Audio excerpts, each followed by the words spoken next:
How's that skyline? Okay, so we talked about the redesign of this garden and what happens when you only have a limited amount of space. You go up, you go vertical, you trellis, and the trellis towers have been doing okay. I mean, who am I kidding? They've been doing great. Okay, I mean, let's not undermine the success and the size. I mean, put it into perspective. Cucumber, bitter melon, long beans are dead. Other cucumber, and don't discount what's going on with the sweet potatoes here. You know, got great greenery. There's an 8-foot plank that houses 6-foot trellises, produces products that we eat on the reg. Okinawan sweet potato, cucumber, bitter melon, long bean, cucumber, Molokai sweet potato. Yeah, long-term harvest with the sweet potatoes, but these cucumbers, they're on their second pot. We've repotted the cucumbers into 2-gallon pots, meaning that this is the second time we've had a cucumber in the trellis.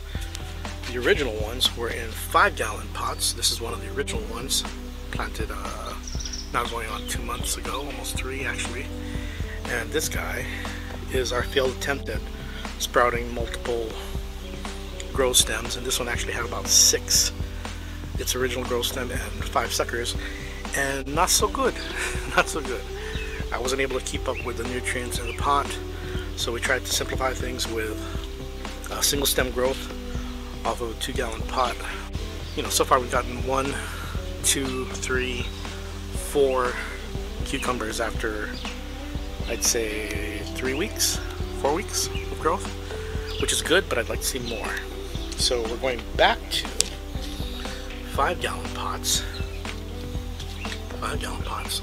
You see a system happening here at the trellises where we're learning from what we're doing here, and we're experimenting with the footprints. But given the fact that I have space for a 5-gallon pot, and we've had, you know, triple initial growth in the 5-gallon pot, we're going to go with 5-gallon pot cucumber on this second round here, third round there, and there. So in the cucumber slots, we're going to go single stem 5-gallon pot, but try to manage them a little bit better. And I've added a little nasturtium because Diane said they go well together and keep worms away, and we've had worm issues. As far as the long beans are concerned, I love my long beans. I love my long beans. This guy actually produced a bunch. Probably gonna give it one more. Oh, look at the size of that guy. God, look at that. Probably gonna give it one more spurt of fertilizer, see if it grows. And bitter melon. I mean, come on, man. Even if you're not a big fan, this is just a prolific grower. It's a weed, and it just pops and pops and pops. Bees love it. Oh, we're getting a ton of bees. So, given the fact that it's a pollinator attractor, actually a superfood, and Diane's made some amazing dishes with it, we're gonna go with, you know, it's kind of jumping zones here, but we're going with more bitter melon plants that are probably not going to be in the trellises, not in the towers, because they kind of tend to vine over and overgrow.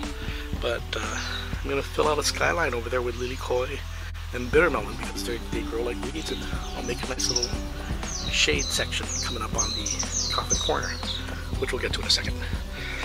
But to close out the trellis towers, the system has been put in place where long beans will replace the long bean and the bitter melon, and the cucumbers will be replaced by cucumbers, and extra long beans give me the option to replace sweet potatoes when they're done with their growth.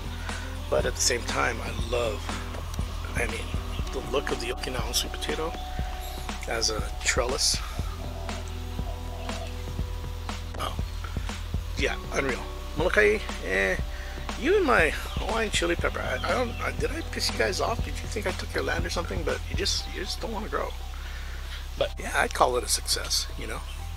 We are now looking at sustainability and reliability in producing some badass products, baby.